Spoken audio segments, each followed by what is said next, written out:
Boa noite, Floripa, boa noite, Brasil, boa noite, mundo. Ô, semaninha que demorou para passar. Vocês não fazem ideia, eu sempre repito, sou repetitivo, mas eu crio uma expectativa que fim desta noite, essa noite eu durmo muito bem. A partir de amanhã já começa a contagem regressiva para o programa da semana que vem. Mas isso que é gostoso, a gente é feliz exatamente por isso, por fazer o que gosta, poder fazer o que gosta e o mais importante, o que a gente gosta é servir ao próximo, fazer com que as pessoas cresçam, porque nós fazendo por todos, nós estamos fazendo por nós.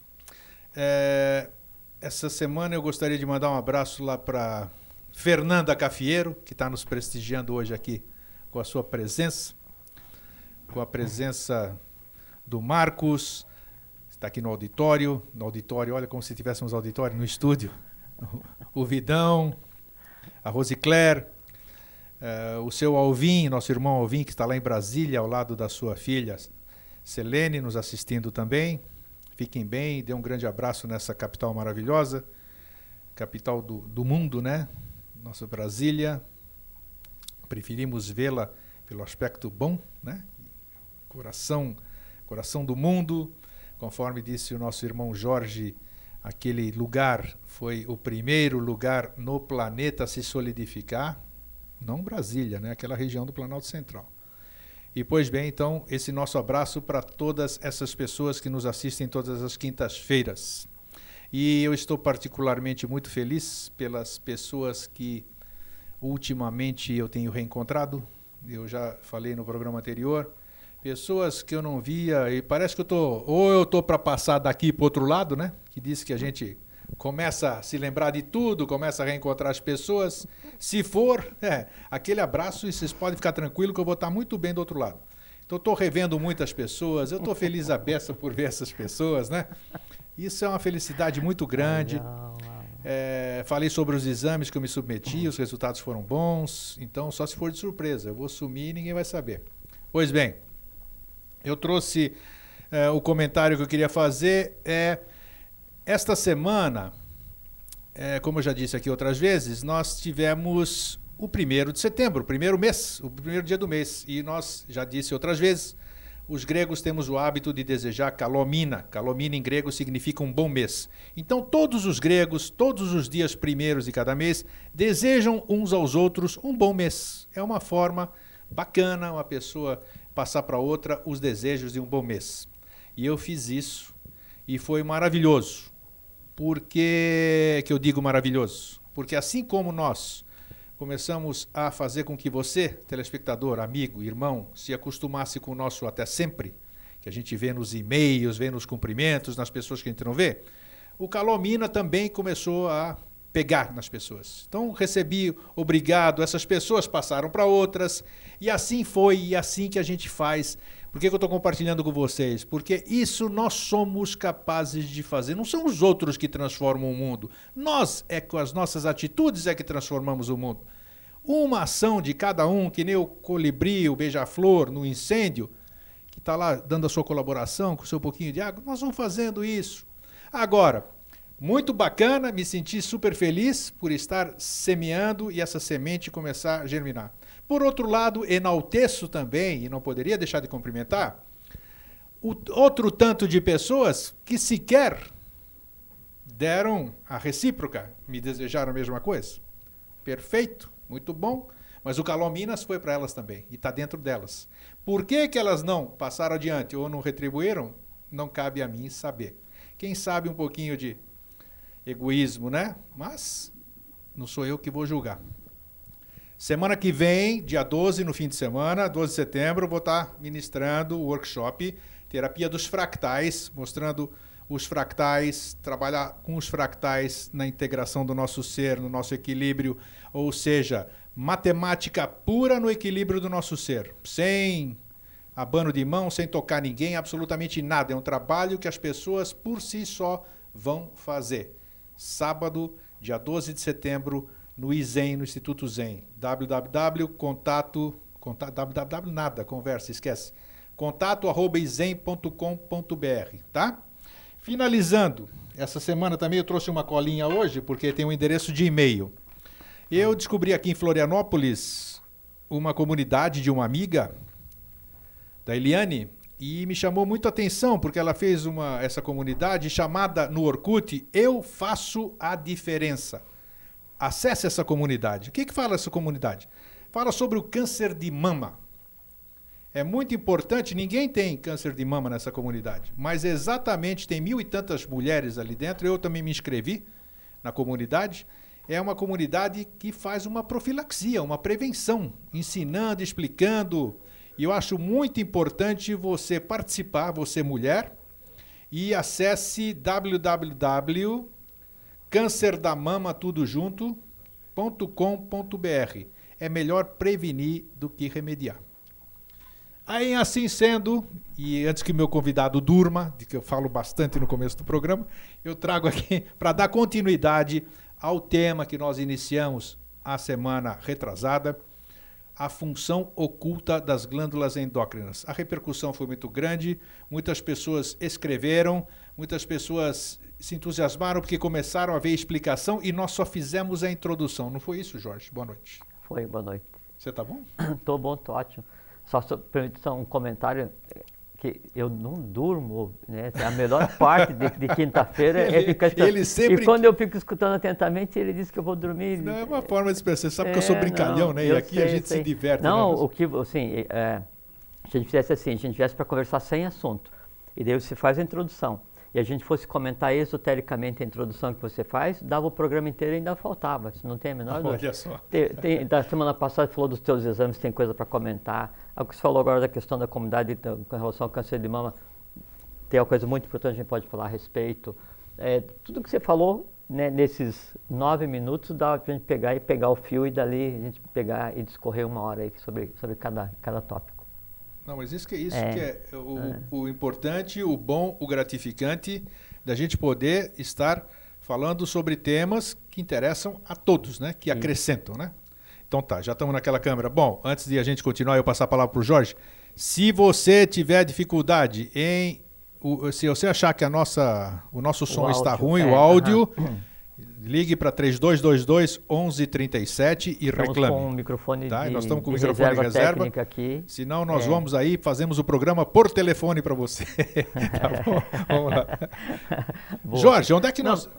Uma coisa assim, você mandou um abraço para alguém que estava assistindo, porque está aqui presente, então você mandou um abraço como se a pessoa estivesse aqui, né? E é a pura realidade, né? Né? Mas não tem a menor dúvida. Eu não tenho dúvida. Não tem a menor dúvida. Exatamente. Aqui as coisas acontecem. A diferença, a gente está assistindo aqui ou em casa, nenhuma. A egrégora é a mesma. Absolutamente nenhuma. Um fraterno abraço para o Alvin, em Brasília. Alvin, olhe bem para essa cidade que ela está precisando de ser vista já há muito tempo, né? Com os olhos certos. É a hora, Um abraço para o pessoal da família Teixeira, né, da família Becker, e um abraço para Ana. E para todos os demais, fraterno abraço. Isso. Um fraterno aperto de irmão. Bom. Onde é que nós paramos? Ou seja, nós nem começamos, né? Foi só aquela introdução. Foi a introdução do assunto, né? Primeiro, deixa eu comentar sobre a questão que você falou sobre o câncer de mama. Vamos. Né? Tem uma coisa muito interessante. Então,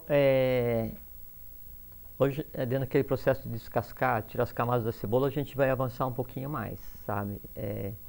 É muita coisa a ser dita, sabe? Faremos tantos programas quanto se fizerem necessários para a gente... Folga em saber, porque a gente podia, assim... porque a gente está encaminhando para tratar da anatomia oculta do homem, não é? Perfeito. E cada uma das glândulas mereceria uma conversa específica, né? E é uma coisa completamente transformadora, por exemplo, assim, tem a questão, a gente falou na semana passada sobre quem perde o baço, como é que o organismo deve se comportar. Foi a pergunta que eu fiz. E a gente disse a forma de fazer a compensação, né, a essa perda do baço.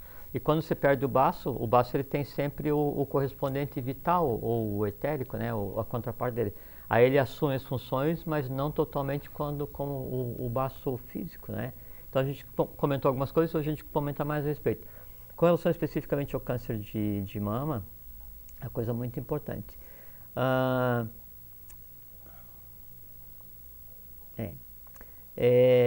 Por volta da segunda raça-mãe, na raça hiperbórea, antes que a reprodução fosse feita de forma sexuada, então antes ainda de existir o conceito de homem, como a gente conhece hoje, que isso aconteceu em meados da raça lemuriana, na raça negra, então aquilo que viria a ser o ser humano estava em formação ainda, era a raça hiperbórea, né? Sob a égide dos Agnisvatas, da hierarquia do fogo, Sim. né? E o princípio que depois viria a ser o ser humano, a reprodução, a maneira como acontecia a reprodução, era em uma coisa como se fosse que o neném, quando ele está sendo gerado, ele fica em um formato curvo, né? Até que depois ele vai se desenrolando e se transforma num feto, né? Isso. Então, o formato... E sempre a embriologia oculta é uma coisa interessantíssima também. Então, o embrião, ele tende a seguir sempre assim, a sequência que a humanidade seguiu até chegar no que ela é hoje. Então, por volta da segunda raça e o embrião no segundo mês, ele está ainda curvo. Então, o que viria a ser o ser humano na raça hiperbórea, na segunda raça, ele estava também, ele era curvo, como se fosse um feto de 2 meses, né?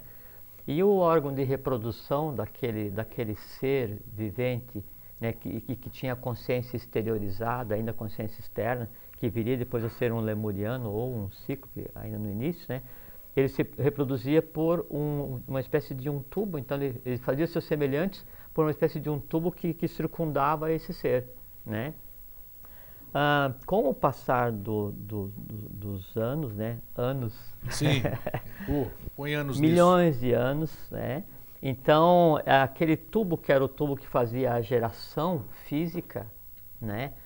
E com o órgão que dava suporte a essa geração física, ele se separa em 2. Bom, primeiro, na metade da raça lemuriana, então daí a separação do sexo, masculino e feminino, e começa a haver a necessidade de 2 seres para gerar um ser no plano físico.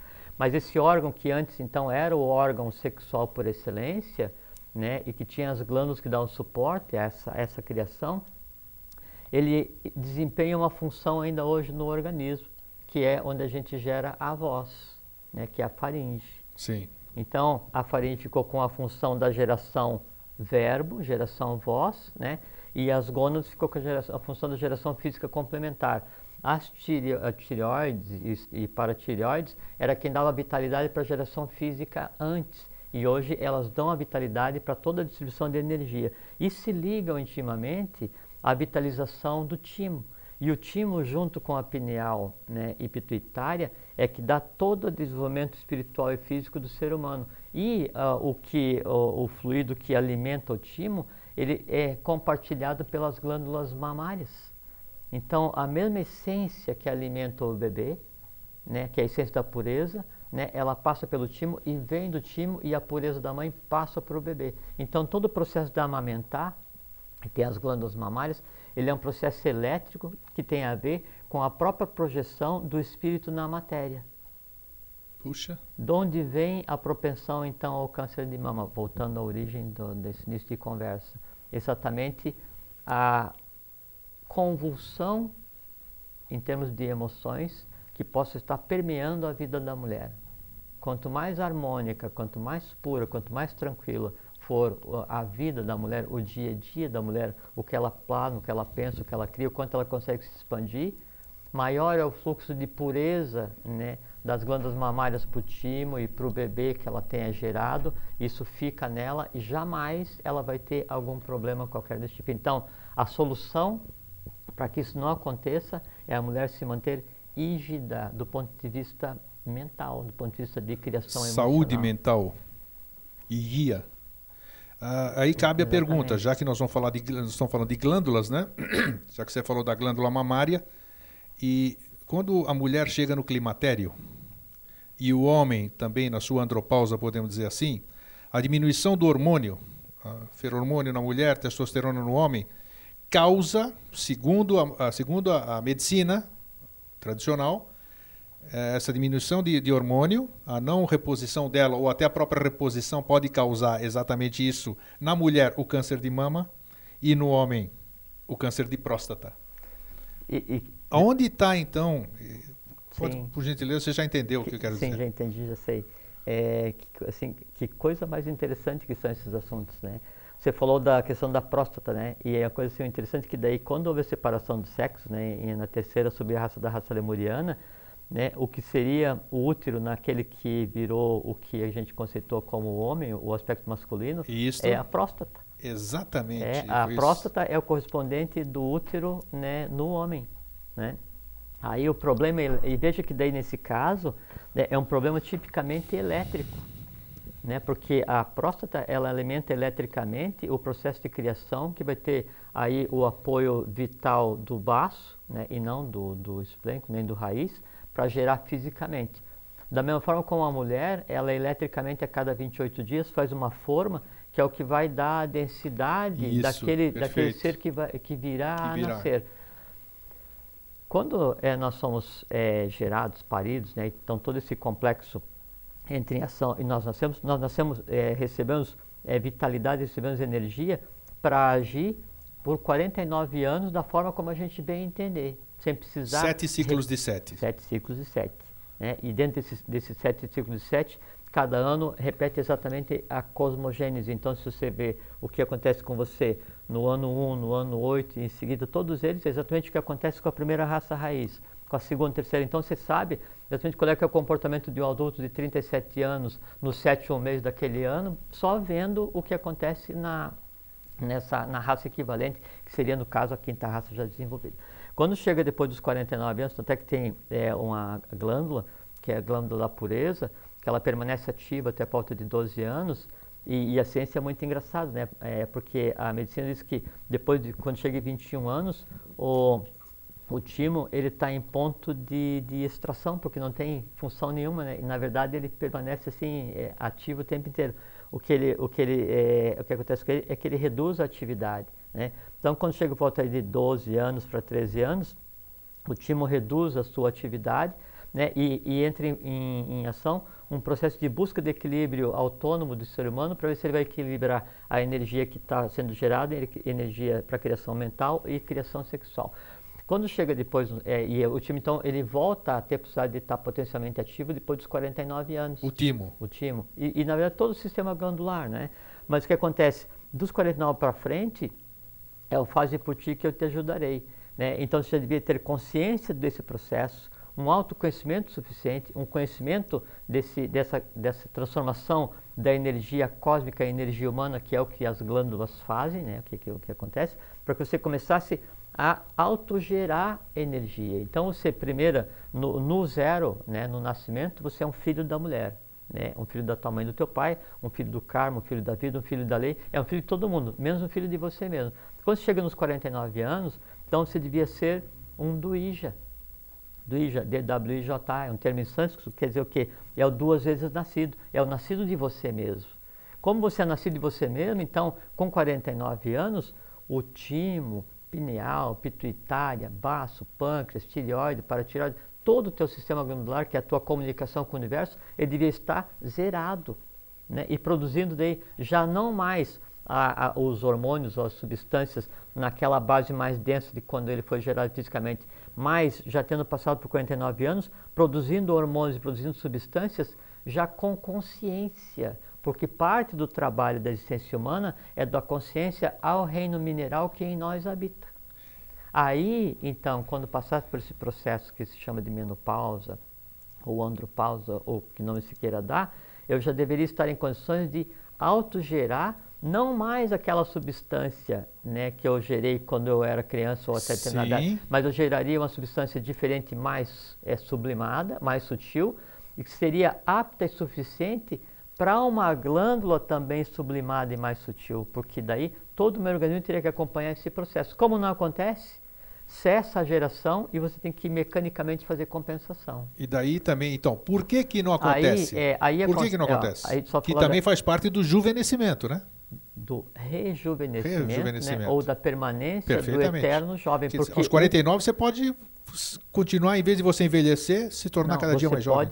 Você deve. Você deve, então. É tua obrigação. Mas por que não acontece isso? Por falta de conhecimento.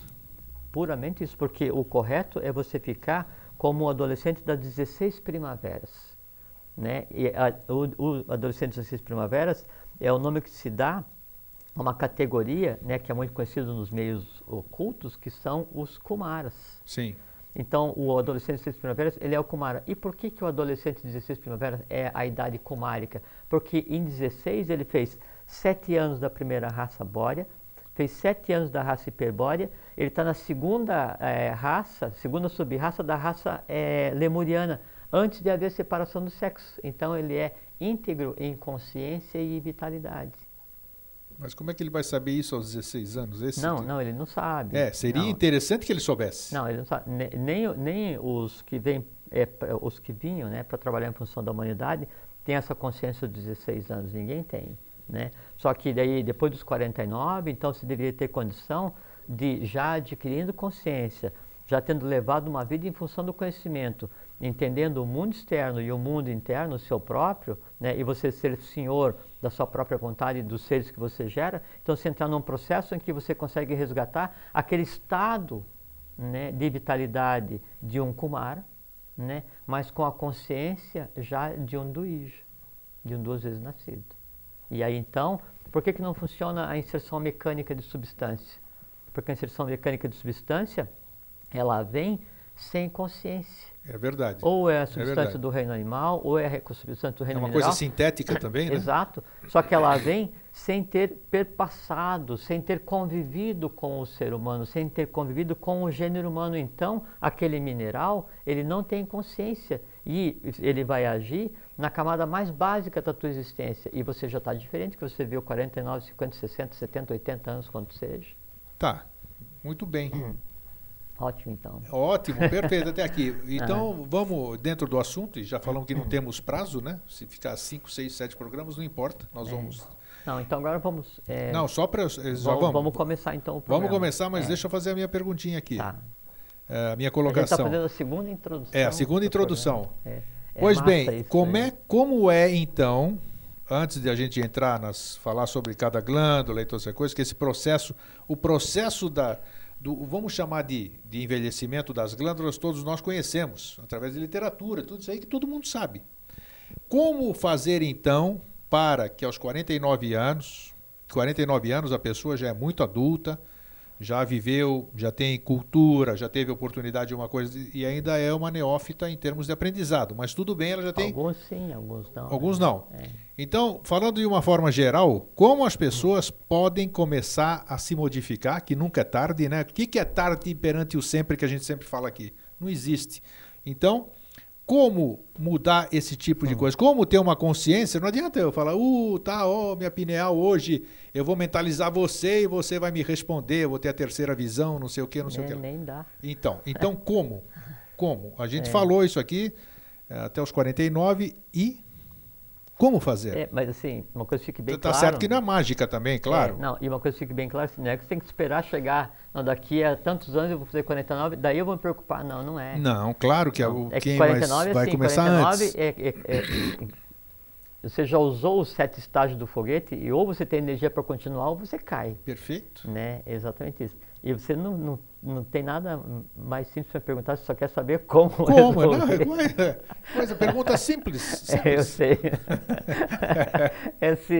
Assim, só dizer assim, como é que vamos resolver a coisa humana em si, né, para a gente preservar a vida e a consciência? É bem simples. Vamos responder no final, então. Perfeito, tá bom. E não é para reter a audiência, é que vamos falar algumas partes aqui. Vão então ajudar o entendimento ao final, perfeito. Exatamente. Mas a primeira regra, para que você daí, não os 49, mas hoje, cada um de vocês, cada um de nós, né, a gente tem a condição de se regenerar, de se autogerar, é se conhecer. Não existe outra maneira, não tem? Porque quando você conhece alguma coisa, quando você olha para alguma coisa, a gente sempre fala aqui. Isso, essa coisa olha para você. Olha de volta para mim.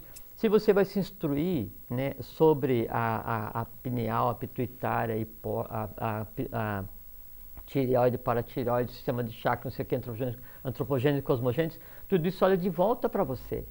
Né? Aí você começa a trocar vitalidade com esta coisa em si que está sendo estudada. Né? Aí você começa a adquirir conhecimento para entender o que você é, não é quem você é o que você é. Mas as pessoas têm medo, caramba. Você se descobrir não é mole, não. Não, mas o medo é o medo que existe em cada um de nós, cada um dos seres humanos. É um ser que é um elemental, que ele tem por única e exclusiva função proteger aquele que se oculta atrás do medo. Então, assim, se eu tenho medo de elevador, né, o medo, né, ele serve para ocultar, né, e proteger aquele ser que eu chamo de medo de elevador e que se alimenta toda vez que eu vou andar de elevador. Né? Então, é natural. Então, tem que respeitar os medos de cada um, só que tem que entender que o medo, ele existe porque em algum momento alguém desviou a coragem ou a vontade, né, e criou uma resistência, desacelerou esse ser, criou um ser vivo chamado medo e ele vem sendo alimentado. Então, quando ele se manifesta, entende o que está acontecendo, sublima, olha o teu medo, encara o teu medo, né, frente a frente. No encarar, né, ele já não vai mais ser a mesma coisa, ele vai se ligar ao oposto e vai ser sublimado. Então, e se ele está em você, se ele está em nós, é porque alguém criou e depende de nós para ser sublimado. Então, a gente conversou também outras vezes, né? Então, bem-vindos os erros, bem-vindos os medos, bem-vindos as inseguranças, porque a questão é a seguinte: se não resolveram até agora, cosmicamente, se não resolveram até agora em termos de humanidade, se não resolveram até agora em termos de ramo racial que eu escolhi, não tem importância, eu resolvo. Né? E aí aquele que você falou de início, o nome daquele grupo do Orkut, não sei, eu faço a diferença. Eu faço a diferença. Exatamente. O grupo, a comunidade que Eliane... Imagine-se assim, uma pirâmide invertida, né? Aí toda uma série de antepassados que trabalharam para gerar cada um de nós, né? E de nós depende o sucesso de todos eles.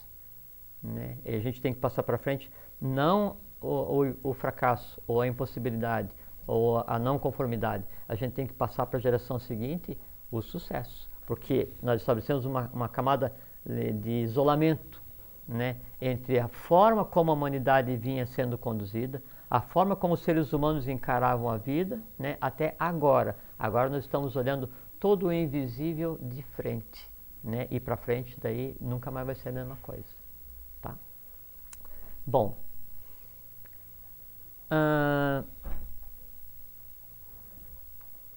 então primeiro eu queria declinar aqui e dentro desse princípio de quando a gente olha para alguma coisa ou para alguém, essa alguma coisa ou esse alguém olha de volta, e esse alguém ou alguma coisa pode ser ou um elemental da natureza, ou um pensamento que a gente tem que é um elemental entrelaçado, ou uma potestade, ou uma força cósmica. Então eu vou falar o nome das 4 forças cósmicas que são resultados de todos os sistemas de evolução anteriores. Nós falamos algumas vezes aqui, no nome Tattva. Sim. T-A-T-W-A. E ele é um termo sânscrito que designa uma força sutil da natureza. E a gente tem, daí dentro da primeira raça mãe, o ar. Depois temos o fogo. Sim. Depois temos a água. Depois temos a terra. 4, né? E os outros 3 estão latentes agora sendo desenvolvidos. O nome sânscrito que se dá ao tattva, isso tudo tem a ver com a questão das glândulas que a gente está conversando nesse momento, né?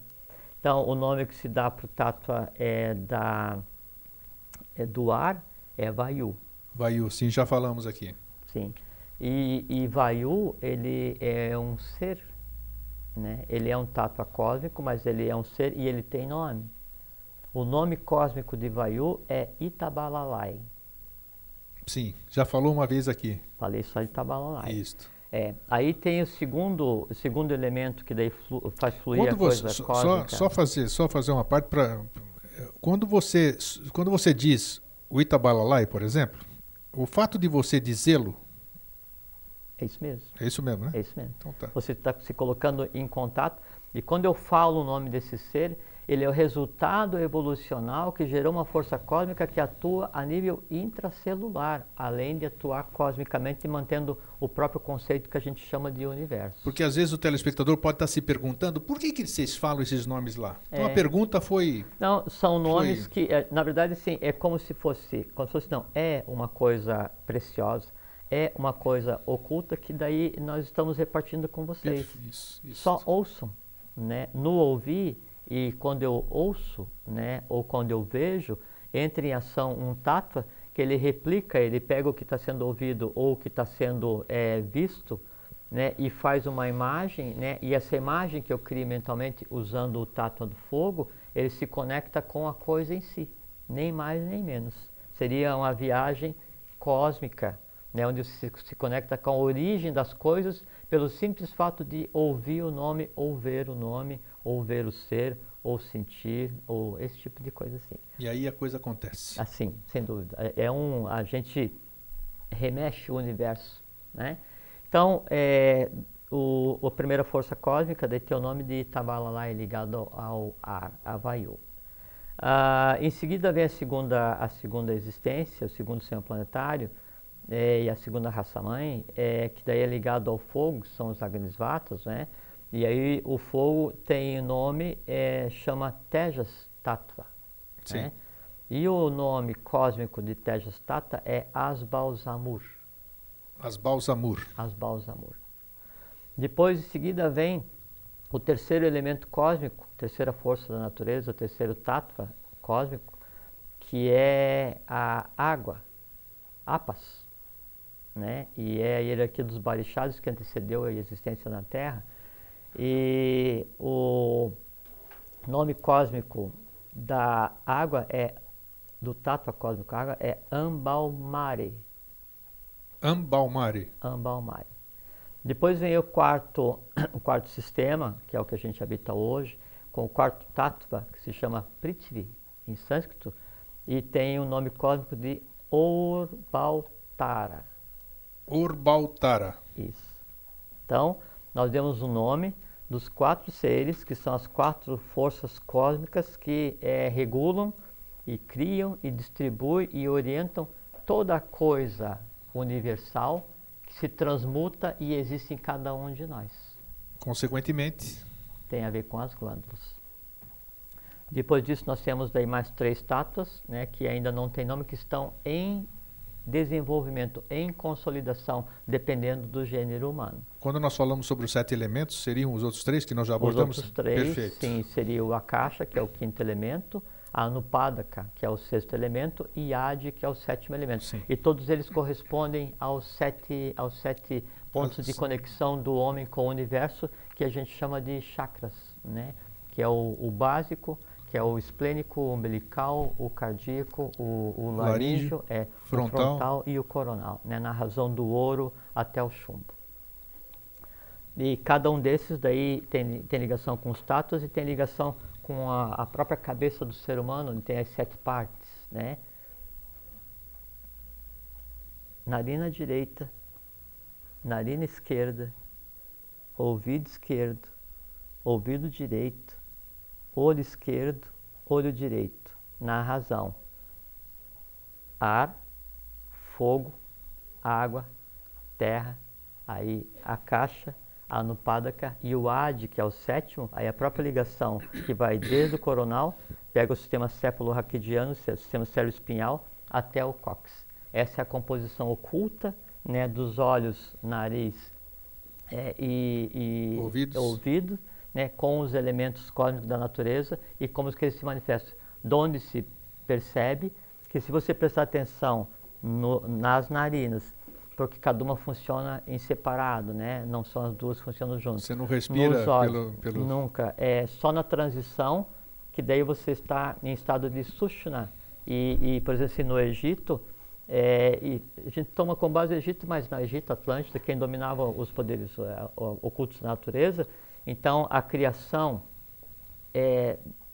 sacerdotal, a geração do seguinte, a geração daquele ser especial, ela era feita exatamente em estado de Sushumna. Então, quando pai e mãe, né, são medidos diariamente por vários períodos e determina, nesse dia, naquela hora, entre em Sushumna, que são aqueles minutos onde varia a respiração da esquerda para a direita para a esquerda, nesse instante é o instante da geração de seres superiores, porque daí você abre lacunas kármicas, você abre lacunas no universo e aquele ser vem com toda a potencialidade do ponto de vista físico, glandular, esse tipo de coisa assim. Então, se vocês perceberem, então, essa relação que eu fiz agora do nariz, ouvido e olhos com os tátuas, com os elementos, dá para então ter toda a cura que se queira. Essa é a resposta que você me pediu de início. Perfeito, perfeito. Tá? Então, como se transformar em um duija, como ter o autocontrole, como ter saúde, como... Entendam isso, se instruam a Conheçam-se, né? respeito, Nos conhecermos, né? instruam a respeito disso que a gente está conversando, e aí cada um encontre sua chave, mas ela tá à mostra, foi colocada à mostra. É simplesmente o conhece-te a ti mesmo, né? Simples. Eu acredito que Deus fez o homem à sua imagem e semelhança, né? Pelo menos é o que dizem. E é verdade, mas não é porque Deus ele é antropomorfizado como ser humano, que o ser humano agora ele é só um estágio evolucional, né? Uma etapa, né? A imagem e semelhança é o seguinte, é que não existe nada que tenha sido criado no cosmos, nada, nada, nem quando existiu a ronda mineral, nem vegetal, nem animal, nem hominal, nem o angelical, nada que já existiu e nada que vai existir que não esteja no ser humano. Então, em o ser humano, no ser humano, está todo o trabalho da divindade e a própria divindade. Ou seja, todas as respostas estão dentro do próprio ser humano. Sem dúvida, sem dúvida. E a gente conversou da outra vez que então cada sistema evolucional desenvolveu um sistema orgânico e que o sistema glandular ele é o resultado do 5º sistema de evolução da humanidade seguinte. Então, tudo que já aconteceu está em nós e ainda está evoluindo depende, e tudo que vai acontecer ainda depende do ser humano e do resultado que se consiga agora. Você disse, eu entendi mal, só voltando uma curiosidade, a pituitária é o recuo do cíclope, do olho que existia no passado. Como é que era isso? É que é por volta da... Nós fomos cíclopes no início, né? Sem dúvida. Tínhamos um olho só, os cíclopes existiam. Até porque nessa época a Terra estava em processo de solidificação e tinha a extensão do que hoje é o cóccix, que daí era um órgão chamado condartiguador. Condartiguador, exato. E que ele tinha por função pegar a energia que hoje, antes o ser humano estava em processo de evolução, né? A consciência ainda existia fora. Então, o que hoje é feito pelo sistema glandular, né? Que é pegar a energia cósmica e distribuir no próprio ser humano, antes essa energia ela era distribuída para consolidar e desenvolver o sistema glandular, né, de um ser que nos acompanha em evolução, né, que é Bhumi, que é o nome oculto da Terra. Então, sim, a época a Terra estava sendo solidificada. Então ela era coberta por brumas, então não existia, você não tinha o Sol como é hoje, você não tinha a claridade que tem hoje. Você também não tinha necessidade dos 2 olhos, né? Exatamente, exatamente. Ele veio só depois aí, logo no início da 4ª raça, que foi a Atlante.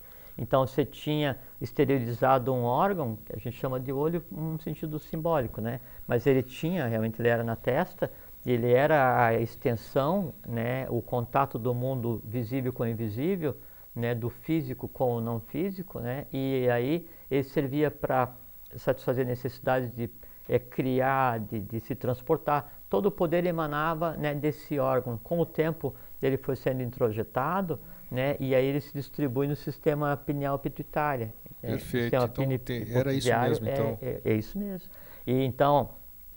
assim, toda lenda humana, ela tem um fundo de verdade. Então vamos acabar com uma outra lenda, um outro mito, que é exatamente o cóccix que você disse, que a maioria diz que era um rabo que a gente tinha ainda antigamente. E era como é que é o termo que eu pesquisei? Existe o que nós vamos falar aqui, hein? Como é que é o termo? Não, o que a gente fala aqui existe. Não, sim, mas eu digo para pesquisa. Para pesquisa. É condartiguador. Condartiguador. Procure no Google que você vai achar e você vai saber o que é. Tem sim. Ele era uma antena inversa, né? Você captava energia e solidificava a Terra. Quem diz que é um pedaço de um rabo é aqueles que acreditam que o ser humano deriva do antropóide, do macaco, e na verdade não é, né? Que o macaco ele foi gerado exatamente logo depois da 3ª subraça lemuriana, quando houve a separação do sexo, mas ainda homem e mulher, cada um criava em separado, e aí houve um processo kármico, né, de um cruzamento indevido entre os seres daquela época com um tipo de animal, e que gerou toda a classe de antropóides, e uma coisa assim, kármica, complicada, né? É ruim a gente falar dessas coisas de karma, mas é que de início o antropóide ele tinha a criação verbal, né? Ele se manifestava pelo verbo. E depois a lei por bem resolveu... Ou seja, o macaco falava no passado. É, exatamente, a lei resolveu por bem tirar esse poder para não complicar ainda mais. A raça lemuriana teria que ser resgatada, e porque isso tem um impacto muito grande na raça seguinte, que era a raça Atlante, que já tinha um resíduo kármico da Lemúria para trabalhar e incorreu na queda Atlante, esse tipo de coisa assim. Então, aí vem a questão, se então isso é um desvio de karma, qual é que é a tendência natural?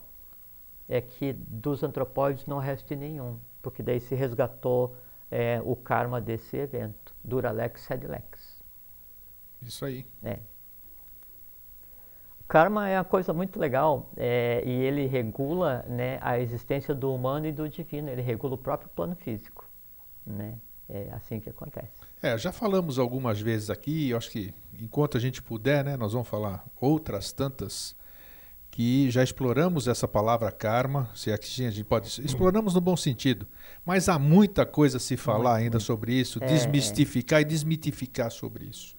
Tirar realmente o aspecto religioso, o aspecto doutrinário dessa palavra. E místico também. Exatamente. Não tem, né? Assim, o meu karma, isso, meu karma, aquilo. Não, às vezes isso você sofre só por ignorância mesmo, só por opções erradas. É aquilo que você disse, que quando a gente fala, a gente tem que ter tomado cuidado com o verbo, porque a gente alimenta aquilo que a gente cria. Lembra que a gente conversou agora há pouquinho que o verbo ele tem tanto poder, que para gerar hoje precisa masculino e feminino. Por quê? Porque a criação sexual ela foi separada da criação verbal, o que antes daí era para a criação só no corpo físico. Então a evolução, a própria lei, fez com que a criação no mundo físico fosse uma e precisasse de dois por garantia. Mas a criação no mundo invisível foi dado poder total ao ser humano. Você, para criar mentalmente e para falar alguma coisa, não precisa de homem e mulher, você cria. Por quê? Porque do ponto de vista de órgão, de criador oculto, invisível, você é homem e mulher. Poder total, absoluto. Né? E já na criação física, não, você é 50%. Veja o poder que tem o verbo. Por isso tem que tomar muito cuidado no que é falado, né? Porque o que é falado é parido. Você cria aquilo que você fala. Cria invisivelmente e alimenta, e aquilo fica ligado a você. Né? E isso aí, né, é o karma em si, porque quando você pensa, você cria, o pensar e o criar e depois o falar, ele vai criando densidade até que vai interferir no dia a dia e gera um karma visível. Só que antes, você já criou. Por isso o diz-me com quem andas e eu te direi quem és. Não é quem está do teu lado de mão dada. Não é quem você criou. É quem anda na tua cabeça. É o que você pensa, é o medo que você tem não resolve, é tua ansiedade, esse tipo de coisa. É a alma que você vai deixar aqui depois, né? Sem a menor dúvida. Que é. E não é só o deixar a alma, que a alma ela vai se sublima, mas é as miríades, as milhares, os milhões de elementais, de filhos que você cria e depois renega e abandona. E eles têm que se entrelaçar com semelhantes e se alimentar daqueles seres que ainda estão vivos. Isso é karma, é criar seres contrários à lei, é criar seres em desequilíbrio, é desequilibrar os planos. E somente ao ser humano é dada a capacidade de criar no mundo físico, no vital, no astral, no mundo da mente concreta e no mundo divino. É maravilhoso. É maravilhoso. É uma coisa fantástica, E veja que daí assim, exatamente o ponto de contato entre o invisível e o visível são as glândulas. A glândula, ela está, vou supor que aqui na minha mão é o plano físico, né? O que a gente vê. Acima da minha mão, né, está o invisível primeiro, né, o vital, como realmente é. Né? A glândula, ela estaria na palma da minha mão.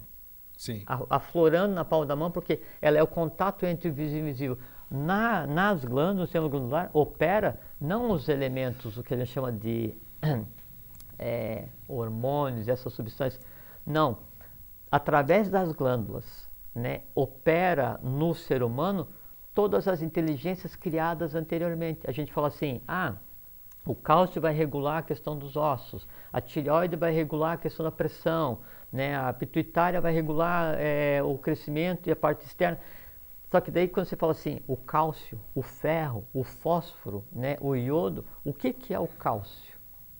Ele é um mineral. Da onde surgiu esse mineral? Alguém fez assim, né, e o mineral foi criado? Não. é que existiu toda uma ronda planetária, todo um sistema planetário, toda uma humanidade, né, onde os seres eram minerais. Então, quando se fala cálcio, né, é equivalente a você falar... movimentando toda aquela era, né?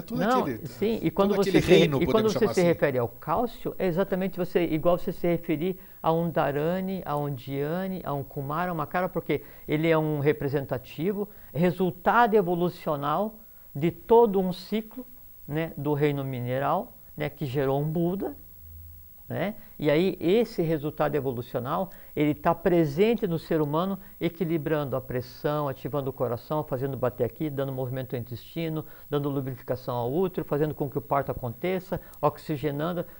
Todas as inteligências do reino mineral, todas as inteligências do reino vegetal, todas as inteligências do reino animal estão contribuindo para que exista isso que a gente chama de ser humano. Então, quando fala assim, a glândula, ela produz e regula esse tipo de hormônio. Não é que ela produz e regula esse tipo de hormônio, é toda a inteligência desse plano age nessa glândula, que está ligado a um chakra, que está ligado ao invisível, e através dela mantém a vida.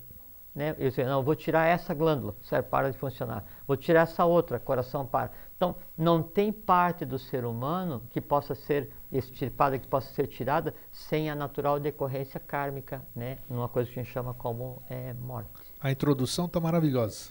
Tá maravilhosa. E eu queria aproveitar, já que nós estamos na introdução ainda, as pessoas, a maioria das pessoas, se você vê hoje, que se reclamam de alguma coisa, ou que a maioria que os médicos tratam, é o hipertiroidismo ou o hipotiroidismo, ou seja, tiroide. O que representa a glândula tiroide ocultamente e por que a maioria das pessoas, ou seja, por que é a glândula mais afetada no ser humano? É assim, ela se diz que ela é mais afetada porque ela que produz resultados visíveis, né? Mas qualquer uma glândula que ela não seja bem... A gente conversou agora sobre o timo. Sim. Uma disfunção do timo gera uma coisa que não, em princípio não havia uma relação até agora, que é o câncer de mama. Uma disfunção na pituitária, que está acomodada na célula turca, que é assim do miolo do cérebro. Sim. Ela faz com que o indivíduo perca a noção da realidade e passe a tomar aquela fantasia que ele cria como se fosse o mundo real. Então, a pessoa faz o que a gente chama de mentir, ela mente confundindo o real com o irreal. Por quê? Porque é uma disfunção na pituitária que desacomoda a pituitária dentro do seu berço, que é a célula turca. Você pega a questão da embriogênese, né? Aí você vê que uma glândula, então você pega a tireoide, ela é da mesma substância das gônadas. Você pega a pituitária e a pineal, ela é da mesma substância do córtex cerebral. Então, tudo está entrelaçado. Só que daí no caso da tireoide, onde tem o ou hipotireoidismo, então se vê isso e se acha que é o que tem uma função, o que causa uma maior disfunção do ser humano. A vida, ela é um equilíbrio, uma suspensão eletrolítica, um meio úmido onde há descargas de eletricidade. A pituitária e a pineal, elas funcionam como se fosse o ponto positivo e negativo, né, desse sistema que mantém a vida. Então, uma pulsa e despeja vitalidade em todas as demais. A outra recebe e regula. Né? Quando há uma disfunção, quando você vê uma disfunção elétrica na tireoide, no baço, no pâncreas, né? Nunca está ali. Sempre, sempre, sempre. Né? A razão, né, dessa coisa que você está vendo... Ali é um efeito, então não seria a causa. Não é. Então a gente fala que nós somos divididos em cabeça, tronco e membros. Na verdade, nós somos divididos em cabeça, peito e ventre. Temos 3 tipos de energia cósmica, né, que é Sattva, né, que é a energia superior, Rajas, que é a intermediária, e Tamas, que é a energia mais densa, energia humana. Então, Sattva, ele vai alimentar aqui. pineal, pituitária, tireoide e paratireoide. Rajas, né, vai alimentar essa região aqui, timo. E o timo, o que que tem? O timo, ele abraça o coração. Sim. Né? Onde a gente falou que a gente pensa que a emoção está no coração, mas não, a emoção não está no coração. O coração é o centro da razão. Né? É que daí a disfunção disso afeta daí é o timo, né, por causa do desequilíbrio da pituitária. E tamas, que é a energia vermelha, que é a energia mais densa, se assenta aqui e vai alimentar o umbilical primeiro, né? O baço e o básico, essa geração aqui. Quando que tamas, é bem terra mesmo, né? Quando o tamas chega nessa região aqui, ele se divide em 3 humores, né? Que é bilis, fleuma e ojas, né? E que tem a ver daí com o baço, fígado e pâncreas, né? Essa disfunção, né? Então, por que está com problema no pâncreas? Por que está com problema no fígado? Por que está com problema no baço? Não tem a ver com isso daqui. Porque o baço ele tem por função captar energia solar, dirigir para o plexo, aqui transforma e distribui. Ele é a mecânica da vida. Só que isso que é produzido aqui, né, ele entra, né, depois distribuído e vai para o sistema pineal pituitária, né, hipófise epífise, e aí a pineal ela tem 7 mais 1 camadas. Ela produz 8 tipos de substâncias, assim como a pituitária também produz 8 hormônios diferentes, né? E aí isso descarrega, ele é vazado para todos os sistemas do corpo humano. A base de qualquer problema que você tenha, tireoide, paratireoide, pâncreas, baço, suprarrenal, que tem a ver com o umbilical, né? Qualquer problema que você tenha no sistema glandular, que depois vai se refletir com o que a gente conceitou como doença, ele advém de um desequilíbrio, e isso é o básico, né, entre pineal, pituitária e timo. Porque é nessa região em que toda a energia cósmica ela é direcionada ou para a criação mental ou para a criação sexual. E quando é para a criação mental, vem a qualidade da criação mental. E quando eu uso daí essa energia direcionada para a criação mental, e como a criação mental mais densa, ela desce para tamas, né? E aqui ela se divide em 3 humores. O que eu crio ali é um ser muito denso, é um elemental muito denso, é um medo qualquer que eu tenha, e ele vai e se projeta no fígado. Se projetou no fígado, há um distúrbio, não na produção, mas no fluxo da bilis. Né? E aí atrapalha a digestão, aí dá gastrite, aí dá não sei o que e tal. Aí eu tenho também um problema de geração, né, de elementais que eu gero, mas não falo.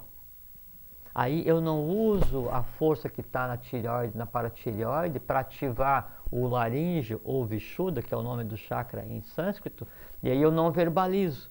Daí eu fico engolindo sapo. O engolir sapo significa o seguinte, é que aquilo que foi criado e não foi verbalizado, ele se instala aqui, e como ele é denso, interfere no fluxo. Não tenha nem dúvida disso, claro. E aí então começa a dar amidalite, não sei o que, problema respiratório. Quando acontece esse tipo de coisa, todo o fluxo de vitalidade do organismo fica congestionado. Como fica congestionado, eu não tenho o influxo externo de vitalidade.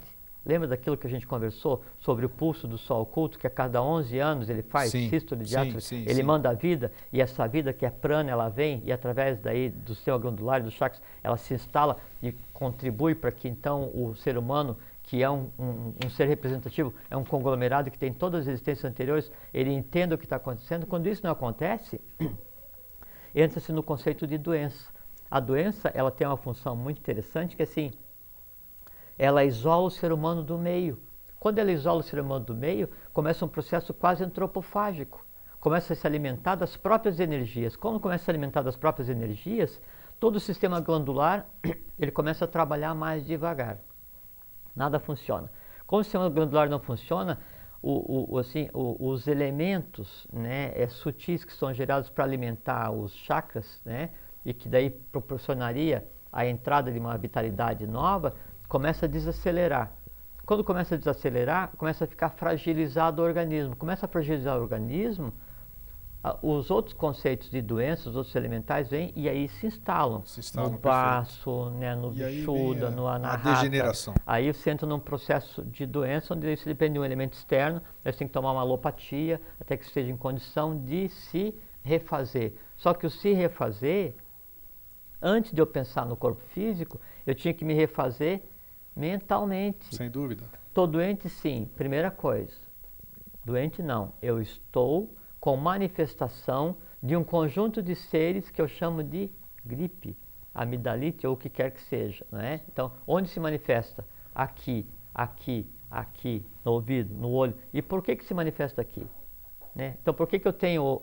E uma coisa muito interessante, né?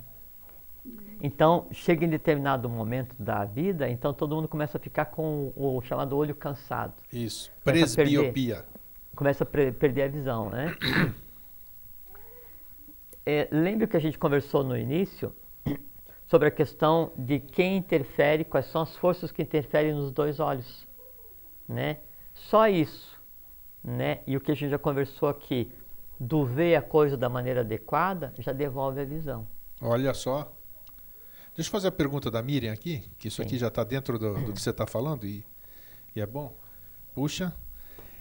A Miriam quer Faltam saber... só mais 4 minutos. A Miriam quer saber uma coisa e depois eu quero outra.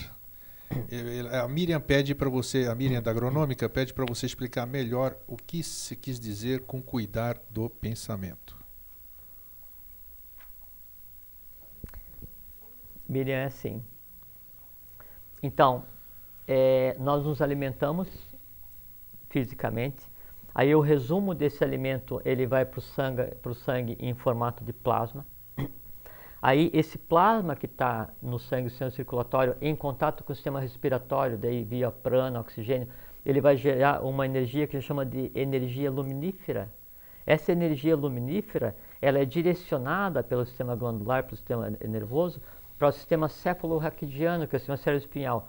Aí é o alimento para que você possa, então, parir. Parir o quê? Aquilo que você pensa. Então, quando você pensa ódio, você pensa ira, você pensa, sei lá, essas coisas, nem sei esses exemplos, mas quando você pensa alguma coisa assim que seja em desacordo com a lei, quando você pensa ou quando você sente isso, no pensar em sentir, você usou a vitalidade que você adquiriu no alimento, a vitalidade que você adquiriu na respiração, né? E mais a vitalidade que você adquire através da pele, para gerar. E você gera um ser, você gera um filho invisível que vai existir mesmo depois que teus filhos visíveis, teus filhos carnais já não mais existam, caso algum deles passe por esse fenômeno que a gente tenta evitar. Então, quando você pensa, você cria invisivelmente no plano vital, no plano astral, na mente concreta. E esse pensamento que você criou, ele se alimenta de você.